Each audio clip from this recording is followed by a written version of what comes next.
आवन रंग दी तोहर दूनो जो बन के जाना तानी तोहर भीतर के मन के आवन रंग दी तोहर दूनो जो बन के जाना तानी तोहर भीतर के मन के ऐसे न मन के कुढ़ावा आवन रंग लगावा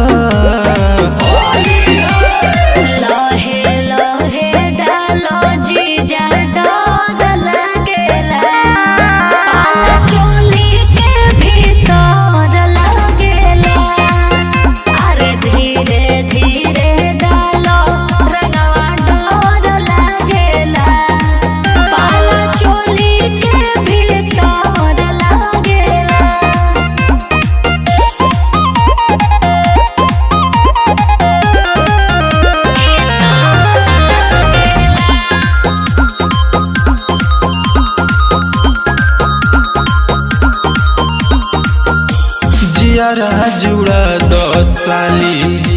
होलिया में हंस के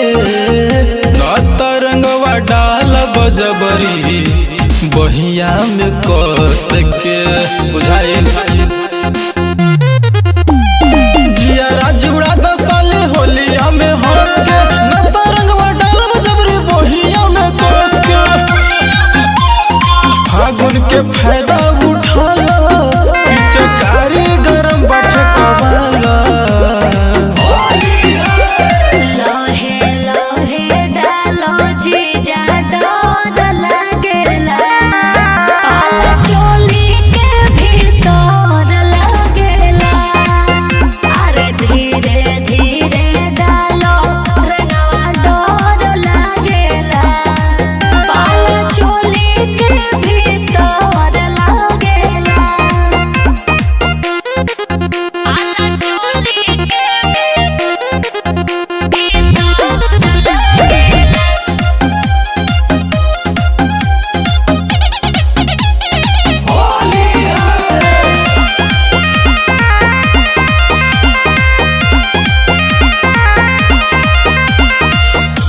जीजाजी के बात जदी